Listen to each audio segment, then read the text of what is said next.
What's up, y'all? Hey, YouTube. How y'all doing today? Welcome to the Mojica podcast. Yeah, so we kind of liked the live thing. It was cool to interact with you guys. So, for right now, I guess we're going to stick with it until we don't. I don't see it on here. And see how it goes. I don't see it on here. Alright, let's Are you sure we're live? Yes, I'm pretty sure. Ding. Okay, yeah. What's up, y'all? So we are live right now on YouTube. We got everything flowing. Come through. If y'all want to watch our episode 5 on YouTube, I will be putting a link here, or my link is in the bio. If y'all trying to tune in, getting everything dialed in here now for our YouTube channel. Alright, we got the chat going. We got the video live. I'll be in the chat, so if y'all want to say what's up, Ma? We're about to do a video. If you want to go to YouTube and do that. Alright, so like always, Kez has no idea what we're doing here. But we went to church this weekend, and it was a Christmas service, which was awesome. It was a nice service. They had the kids singing and stuff, which was dope. And they had a cool message, but I just wanted to touch on some things and kind of piggyback off of it. So if y'all want to tune into our YouTube, we'll be there. And you can watch us there on YouTube. Appreciate y'all.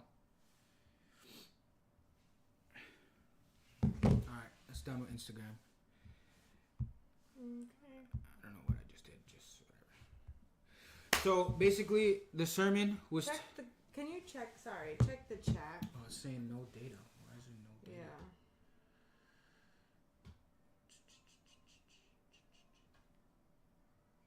Excellent connection. There we go. We're back. Sorry, y'all. A little technical difficulties.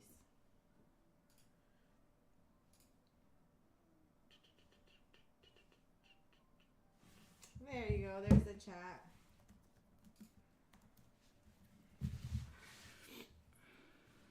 Yeah, I will be in the chat. So if anyone has questions or comments or just want to interact, I'll be writing y'all.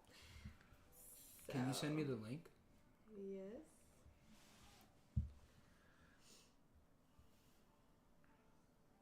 Oh, wait. Let me take it.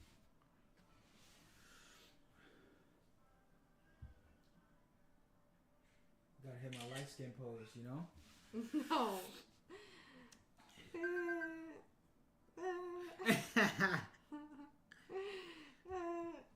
Anyways, yep. Clueless as always. Don't know what the topic is for today, but we will see. Your mom said, "Hola, hola." All right, Manny. All right. Let's go. Let's do it. So, baby, right? You can say that there's good and bad, right? Yes. Now, can you believe in good or bad, or is it if you believe in one, you believe in both? Like, you mean, so can you only believe in one? Is Yes. that what you're asking? Yes, that's what I'm asking. Okay.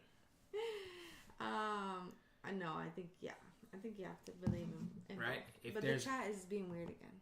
If there's good, then there's bad. Yes, I think that. You agree? I agree. So, a lot of people get this interpretation of God, right? Mm-hmm. Where,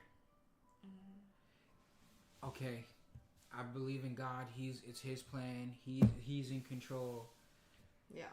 So whatever good or bad came from God, right? You would say it's safe to say that a lot of people think that. Yes. Now, do you agree with that? Not always, no. Not always, right? No. So I personally completely disagree. Yeah. In an aspect where God will do things to remove people from your life, He will also do things to better yourself, so like push you to get a better job, or if you don't want to move, if you're too comfortable, maybe he will remove you from the job and put you in another one. Yeah. But I also feel like there's a very strong force out there that isn't even like talked about now, and it's the devil. I think the enemy is out there really destroying us. Yeah, for sure.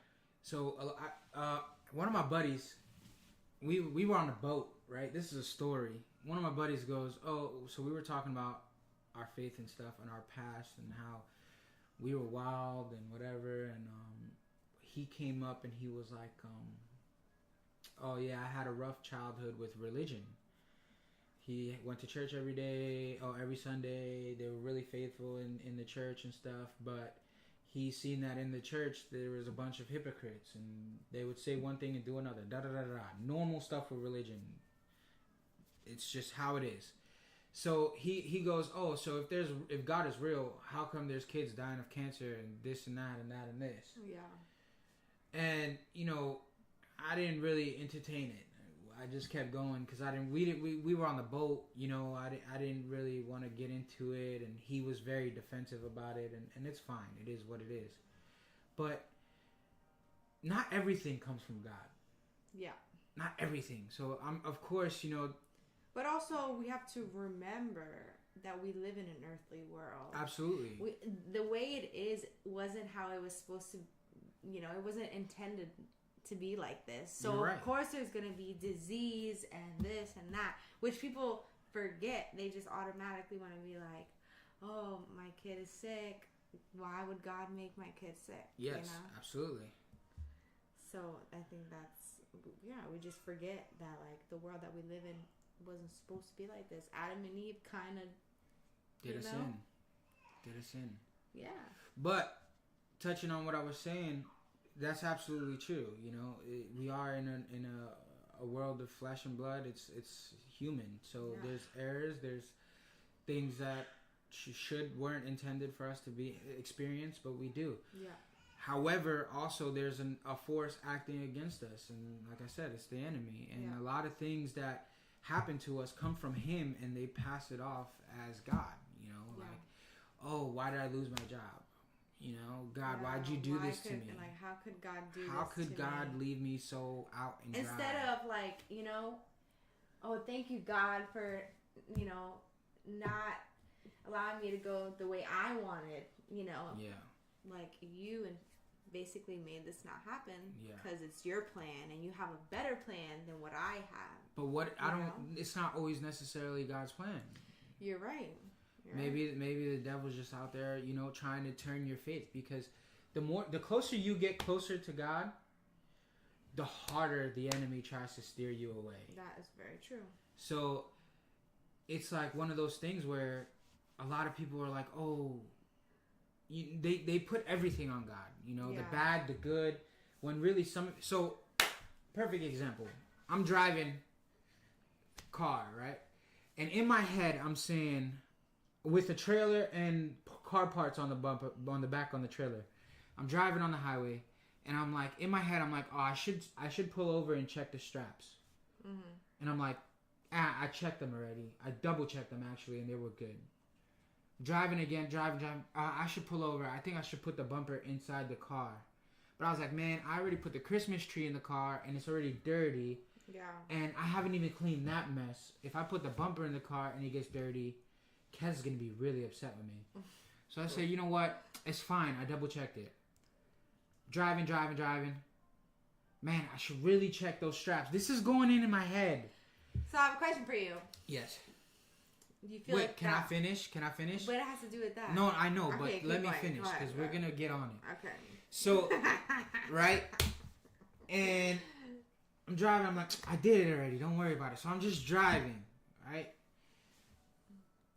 Whew. Bumper flies off in the highway. I see it fly off. Gets scratched all on the floor. Gets run over. I pull over. I'm like, you know what? I'm not even going to stop to go back and get it because it is destroyed. Meanwhile, that is the one part that I needed that I bought. I bought 4 things. The other 3, I bought them because it was a good deal. But that bumper was what I really needed. And I didn't listen to myself. I didn't listen to what I think was God telling me to go and verify, right? Yeah. So I'm like, I'm in the car and I'm screaming. I am yelling. I just wasted money because everything that I needed is destroyed.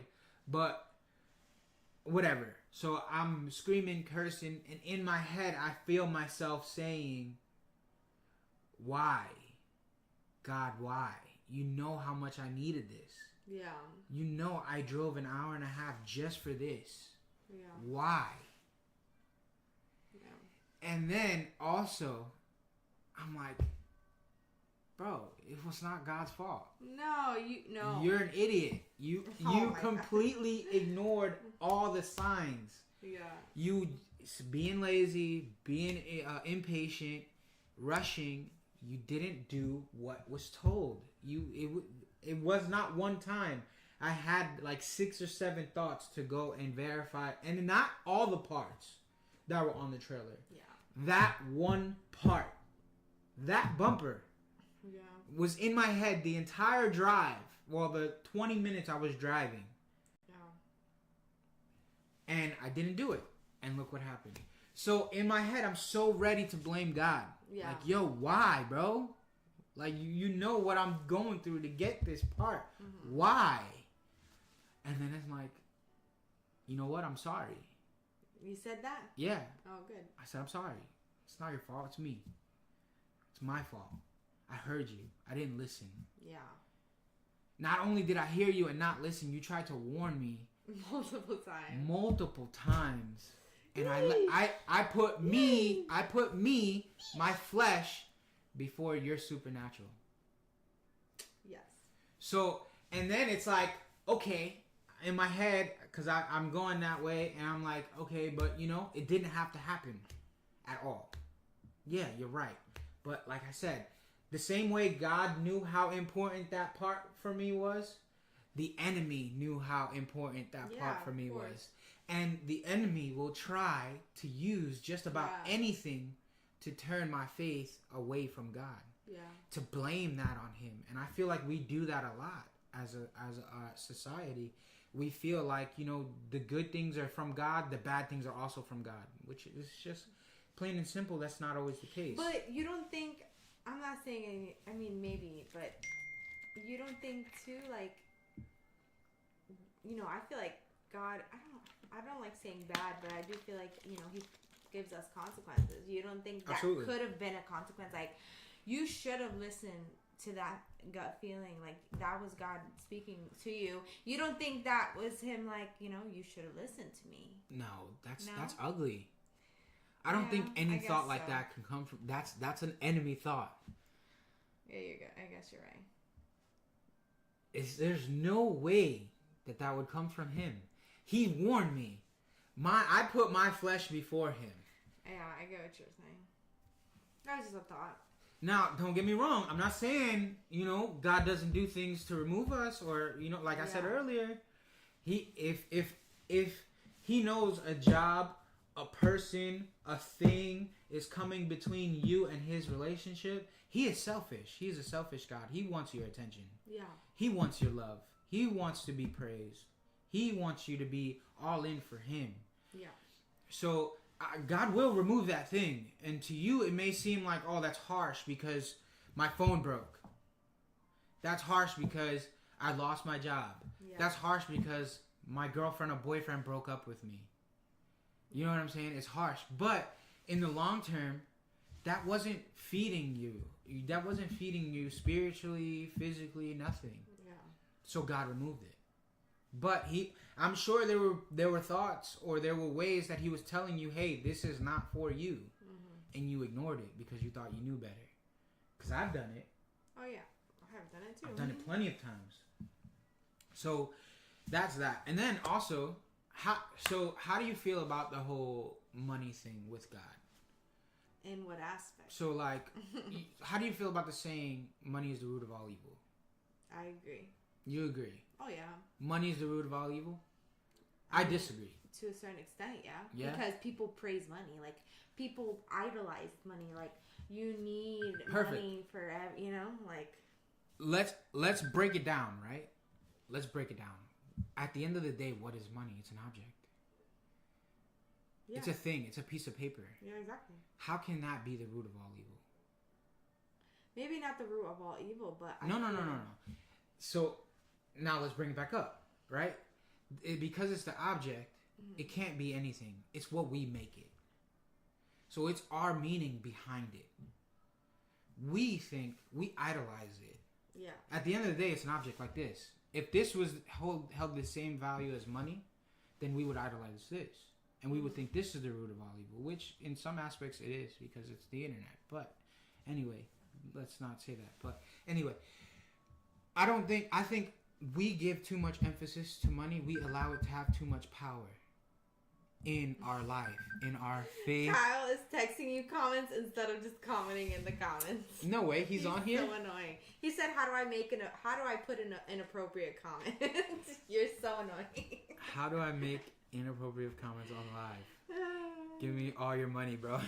Bro, you know you can comment on here. It's okay. We're not scared. But yeah, so he's annoying as fuck. So I think money is just an object. I really don't think it has power unless we give it power. Yeah. And the reason I say that is because I came across a post on Instagram and someone said, if money is the root of all evil, how come they ask for it in church? Okay, I guess it's not the root of all evil. I just think it is one of those big ones that people idolize it a lot. I think, but you see, I don't think it's not money's fault. It's our fault. I didn't say that it's money's fault. Yeah, so I don't think money is the root of all evil. I think the ideology behind it is evil. The way people will backstab each other, kill each other, steal everything. Yeah. That is the evil part, right? So and why do we ask for it in church necessarily? It's not that. It's more of a obedience. Yeah. Because before it was money, he said he can't put comments. I think he's just saying. He's trolling? Yes, he's trolling. No, bro. I can't put comments. Like, it's not working for you? I don't know. Anyway. No, that's not what I'm saying. I think, damn, I lost Kyle, man. You messing me up. So, what was I saying? This is his favorite topic. He can't put comments. That's what he's saying. Okay. So, before it was money, it was a sacrifice, or like herbs, oils, cattle, pigs, things like that. Things that people were working for, a form of currency from them. And Kyle said so the pastor could get jets. Yeah. So you think God really wanted a sheep? Like what good did a sheep do for him? Yeah, he can get his own sheep too. You think God wanted essential oils? Yeah. Fancy essential oils for that time? Like what could it do for him? Like you said, it's showing obedience. It's obedience. Yeah. It's a thing where so what is most valued by man right now? Money. Yeah. Right? Yeah. So well, think about it. I mean, you need money to do anything and everything. Everything. So I think that's why it is money in our time. Because like you said, back in the day, it was camels, this and that. Yeah. So, it was a livestock, whatever. Yeah. So I feel like it's asked for in the church, not necessarily because... And don't get me wrong, Kyle. I can answer some of it. I can say something about his comment. Hold on. Don't get me wrong, Kyle. There may have been some inappropriate spending on the pastor's choice. Of course. There are very misleaded individuals in the church. Or religion. Or religions. Yeah. Yes. So I'm not saying every pastor, every preacher, every priest is truly what they proclaim to be. Yeah. I would hope and pray that they are, but again, also, we live in a worldly world. Comment on that. Forget about the pastor. I mean, you tithing yourself and giving money is about you and your relationship with God. So regardless of what the pastor is doing, that really has nothing to do with you. Because God sees you and God sees what you're doing. Yeah. So he could be doing ugly stuff. He could be going and buying whatever. The thing is, you are being faithful, and you have that relationship, and God sees that. Yeah. So you don't need to worry about what other people are doing. Ultimately, you need to worry about what you're doing and where your heart is. You know what I'm saying? So. Yeah. And now let's say this, right? Let's say this. Let's say if let's say if you were a boss, right? You own this company, and it's huge, it's massive. You love all your employees. You appreciate everything they do for you, right? But who are you going to reward? The guy who lives day in and day out for your company, or the guy who shows up on Sundays just to say they showed up? Yeah. Who are you going to reward? The guy who goes day in, day out, lives for you. So above and a beyond. lot of people misinterpret like, oh, yeah, this guy is taking the money that the congregation puts and spending it on himself. It's so true, yeah. Meanwhile, they're not understanding that God is blessing him. Yeah. Because he is living for God. Yeah. God is living through him. Yeah, but also people don't see the sacrifices that the pastors do make. A lot of them that are actually, true or whatever. Yeah. The sacrifices that they make and all the things that are happening in the back end. That's what people fail to realize. Like, I mean, they're literally most of them, I would think, are dedicating their whole lives, to serve God. Yeah. So, I mean, what do you expect? God takes care of his people. Exactly. Exactly. Regardless. Yeah. God takes care of his people. And like I said, a lot of things happen in the background that, I mean, you don't know. Paying employees, paying bills, and all that stuff, for the church is costly, Yeah. And yes, I'm sure they get way more than that. But like you said, God is blessing those churches, those pastors for a purpose. And whatever the pastor does with that, that's his conscience, and that's he has to deal with that. Yes. And whatever he thinks that he should do with that, so be it. That's him and God. Yeah, so I agree 1,000%. I found myself when God kind of convicted me to start giving money to the church, it was like, but why? Why do I have to give money to this guy and he's just gonna go do whatever he wants with it, you know? But then it was like, in my heart, I felt like, that's none of your business. Yeah. Do your part. Yeah. That's what we fail to see as, I guess, God people or whatever. Yeah. We tend to involve ourselves in things that don't involve us. Yeah.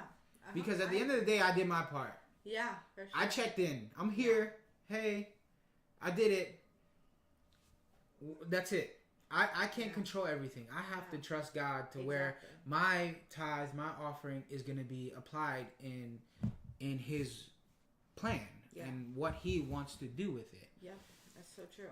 But I also, to piggyback on that, the pastor can get the jets. At the end of the day, God sees that. God will convict the pastor, and that's something that, God will take care of ultimately. I'm going to tell you something. There's a lot more unsuccessful pastors than there are successful pastors. I truly believe that. Yeah. We've encountered an unsuccessful pastor, and we lost daycare and all this stuff because he wasn't paying the rent in the property. Yeah. And he's been all around Kissimmee. His church has suffered for years. Yeah. So, I trust me, I'm sure there's a lot more pastors who are unsuccessful than successful. Yeah. And the reason is because they're not truly living for God. Mm-hmm. And I'm sure the pastors who do live for God, some of them might lose their way. They might start living for God and doing their things as they make money and as they do whatever and as their congregation grows and as God is taking care of them. Because think about it, even us as individuals, I tend to not realize how blessed I am sometimes. Oh, yeah. And then I'm driving to work, or I'm driving home, and I'm like, dude, this is awesome. I'm coming home to my wife, my baby, my animals that I can't stand. No. I'm leaving a job that I get paid very well at. You know, I'm allowed to retire my wife at 25 years old. I love saying that. I can't say that enough. You know what I mean? Kyle said, by number, yes. It's not a hugely widespread issue. What? What are you talking about? I think he's talking about the pastors. Okay.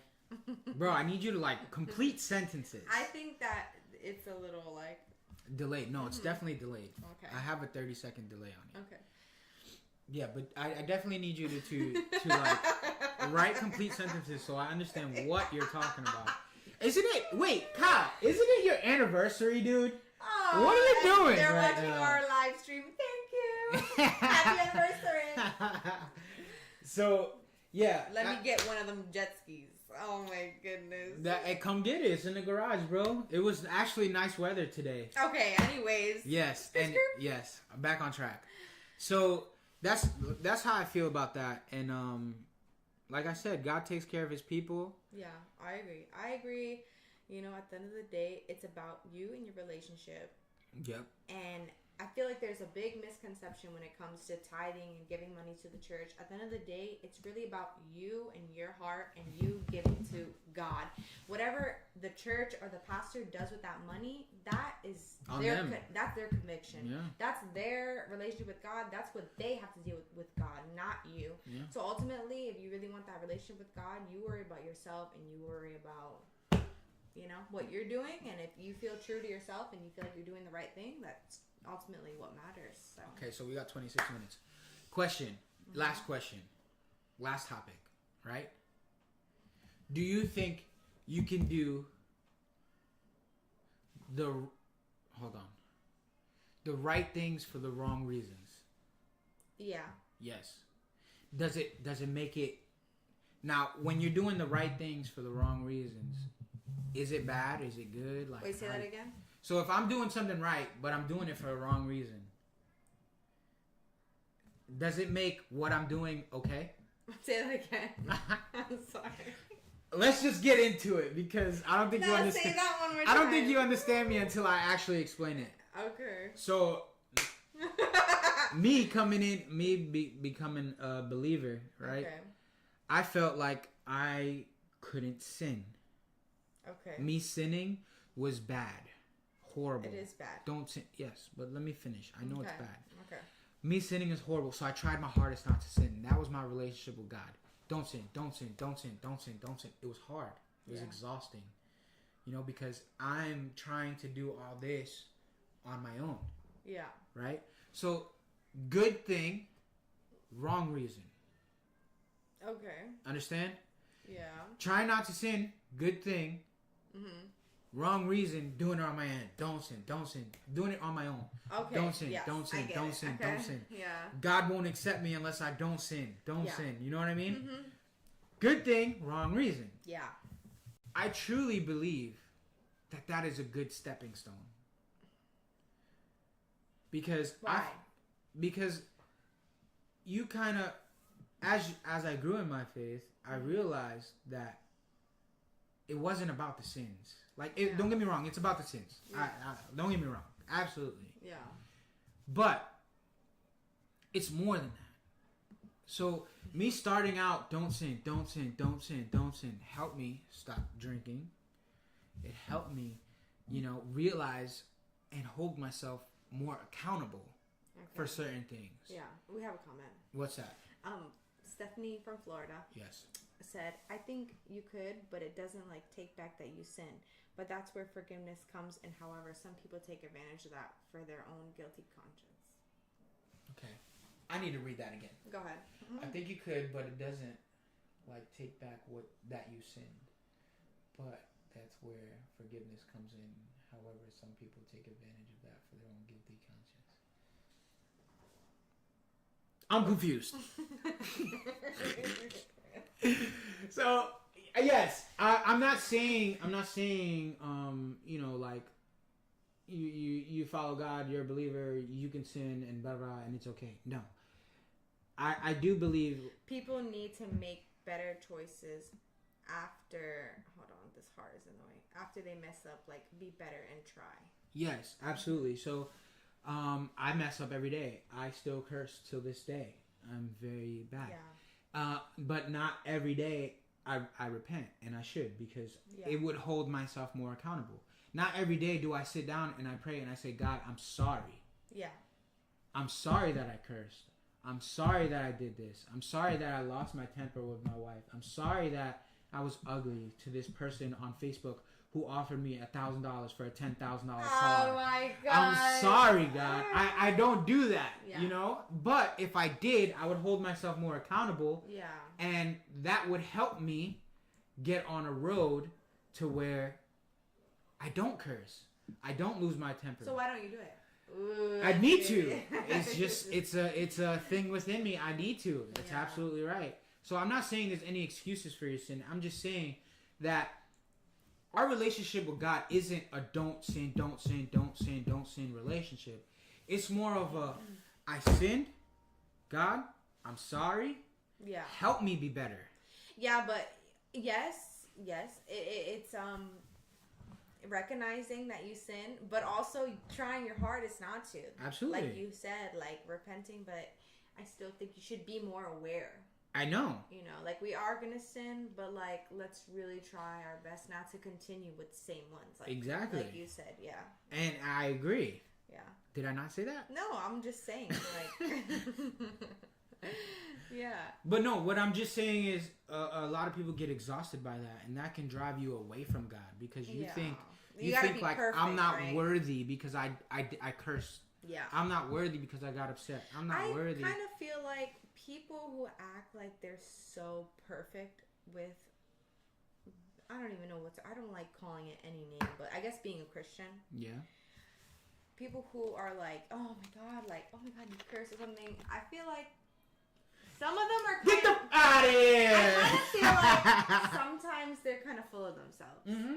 Like they're putting on a facade. Like, you know, like you're so perfect, but at the end of the day, if you are being that way with someone, number one, you don't know the walk that someone's in. Everyone's walk is different. Mm-hmm. Who are you to judge? You're not God. Mm-hmm. And at the end of the day, everyone has their own convictions. Yeah. And we all know that people do sin. Even pastors sin. Like literally at church, they say that they, you know, they're not perfect and they make mistakes. Good pastors do. Yeah. So it's like for Christians or anyone, whatever you believe in, to act like you don't make mistakes, it's a lie. That's a lie. Mm-hmm. And God sees that, and God doesn't like that either. So I feel like it's really just being true to yourself and being honest with yourself. And not putting on a facade, like how we are on, like our friends know how we are, our family knows how we are. They know we're not perfect. We sometimes curse, you know, we have our mistakes. But at the end of the day, they know like God is the center of our life, like, you know, and God knows our heart and God knows, you know, where we're at, and we know our relationship with where we are with God and what we need to improve. And I feel like that's all that matters ultimately, you know. Yeah. So. I agree. Yeah. And I feel like if any so. We've encountered people who are like that, who sit down and they're like, because we're young, and it's very discouraging for me too. Really, it really is. And I've had a relationship with God for a while, or I've grown up in the church, you know. So meeting people who are more, what's the word, like, I guess their relationship, like they're. How would you call that? I don't even know what you're trying to say. Someone who is like, I guess like more flavored than me. Seasoned, yeah. You know, like someone that's stronger, I guess, in their faith. I don't know how you would say that. Longer in their walk. Yeah, longer. Yeah, I guess. You know, judges. It's not a good feeling. You know, it just makes you discouraged, and it makes you feel like, you know, like. So. There's a verse, and I don't know. This is another thing I need to improve. I don't know any verses like by heart. I know what they're saying, but I don't know what they said or the exact word for word. You know the summary. I know the summary. Mm-hmm. I'm gonna give you a summary, okay? So there's a verse where I think it's the Last Supper, or it's one of the things when Jesus enters the house and the prostitute rubs her most expensive oil on his feet, and the disciples go, hey, why is she wasting that oil on his feet? Yeah. You know, she could sell it and have a year's worth of wages. Mm-hmm. You know what I mean? Yeah. So it's like God is okay, or Jesus is okay with fraternizing with prostitutes and people who were possessed and sick and being healed and things like that. Mm-hmm. And he welcomed them, no problems. They sat at his table, they rubbed his feet, they touched his garments. You know what I mean? Mm-hmm. Why is it not okay for us to encounter those people and show them our light? Not good job, Olaf. And not discourage them. You know what I mean? Like, there's no reason why someone going through something in their life should come up to a believer and leave that conversation feeling worse than what they did. Yeah. You know, like, so a lot of it goes to like, I don't even. We'll wrap it up after this. Like, I when I approach someone, I try to tell them advice in a from a believer standpoint, without being so like trying to be so judgy and trying to be so shoving it down their throat. The baby's up and she's screaming, so Kez is gonna go get her. We'll probably wrap it up. So if let me see, okay, no, Mom, she's not allowed on the camera. So summary of things, because we are interrupted, and I'm sorry about that. But if someone makes you feel some type of way, and they claim to be a follower of God, they probably are in the worst way, you know, because I don't think anyone should be talked down to or made feel some type of way for doing something or whatever. I will, if you are my people, I will tell you, like, bro, you messed up. Like, you need to. This is how. Or things even need to like do. holding it against you. Yeah. Like, oh, you're a Christian. Like, you shouldn't be that way. Like, yeah, at the like, end of the day, like, oh, you follow God. How can you act like that? Yeah. Because I am not God. I am a human being. Yeah. And I make mistakes and I lose my temper and I am human. I am flesh, so flesh. It happens. We have to literally fight our flesh every single day. And ultimately, we should be giving each other love and helping each other out, you know? Yeah. Instead of discouraging each other and trying to bring each other down, ultimately. Absolutely. You know? So, with that, and Esme sign off. You telling them? Tell them again. Praise Jesus. Tell them. Hi, baby. Hi, baby. So, alright. We're done. Appreciate y'all for watching. Everyone who commented. Kyle, we enjoy your anniversary. Stephanie, thank you for tuning in again and making some comments. And if you have any questions or whatever, text Kaz. I'm sure she'll be glad to help you. If you want my personal perspective, still text Kaz and she will help get my opinion to you. But y'all take care, be easy, have a nice day, stay blessed, and just put God first and watch him move. I promise he will move.